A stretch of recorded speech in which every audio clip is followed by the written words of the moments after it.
still probably one of my favorite videos of all time. The X Factor hit American television last night with the first set of auditions in Los Angeles and Seattle. Simon Cowell and Paula Abdul are back at the judges' table, and we are so looking forward to that love-hate relationship playing out in front of all of America once again. And this morning we're so thrilled to be talking live to Paula Abdul. Hi, Paula.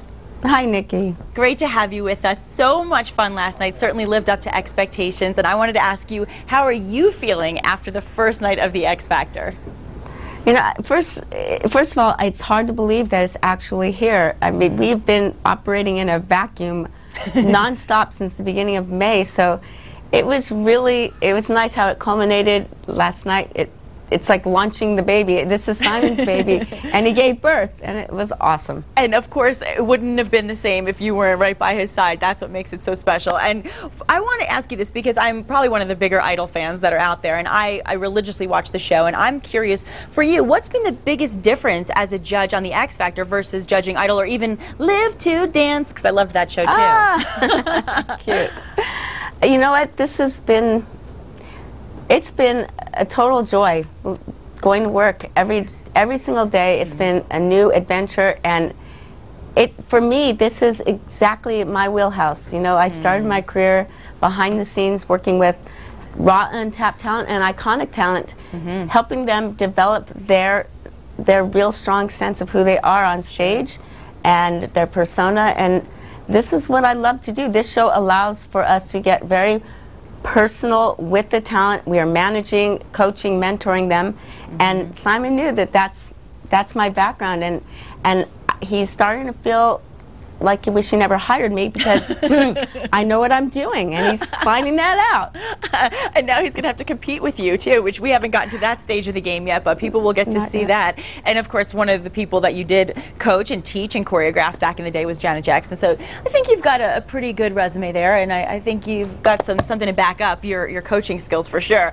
And when we look back at your career as a successful choreographer, dancer, singer, and, of course, reality competition show judge, I'm always curious if there's anything in particular you feel more passionate about.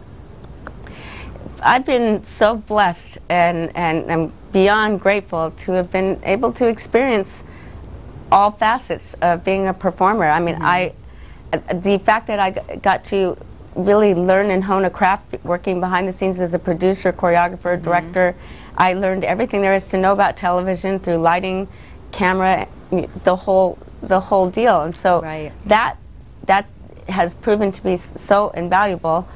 It's extremely valuable, and it becomes invaluable in my efforts with the X Factor. And then as a performer, I understand the spirit and psyche of what it takes to put yourself out there and zone in and get the best performance. So I think for me, I love doing both, and I've been very fortunate.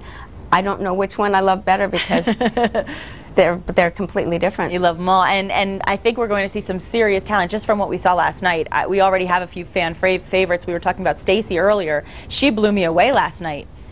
You know, it's that tug of the heartstrings. That what I love about this show is that you're really getting to have a more insightful view of what makes up these unbelievable performers. And everyone has some story of struggle or overcoming adversity that's just beautiful, and it teaches you the strength of who these people are. You have to live and walk in that passion, and they do. Yeah, absolutely. And of course, Idol audiences couldn't get enough of that relationship, as I mentioned, that you and Simon had. And so now, with this reunion together, are we going to be able to see what we've been missing and wanting back? Oh, and then some. I love it. Right now, it's a total love affair. Oh. Check back with me next week. Okay, I will. And real quick before you go, you know, your songs have really, as I told you before, have been a soundtrack in my own life, from Straight Up to Rush Rush, Forever Your Girl, and I've dated a few cold-hearted snakes in my life, I'll be honest. So I have to ask you, what's your favorite Paula Abdul song? Oh, God.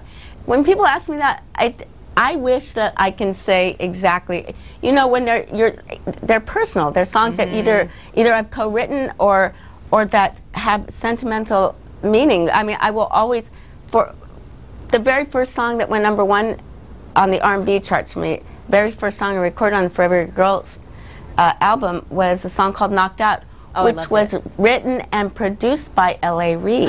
Ironically. And Babyface. Oh, full circle moment, and I love it. A full circle moment for me as well, getting to talk to you today. Thank you so much for being with us, Paula, and best of luck with the new season. We're really looking forward to everything we're going to be seeing. Thank you so much. Thank you. And don't go away, because we're not done yet. We've got a lot more up ahead. In fact, here are the sounds of a new group that you're going to be hearing performing tomorrow night at Tingley Coliseum. They're called Restless Heart, and tickets are still available. Don't miss out. The lonesome Texas sun was setting slow.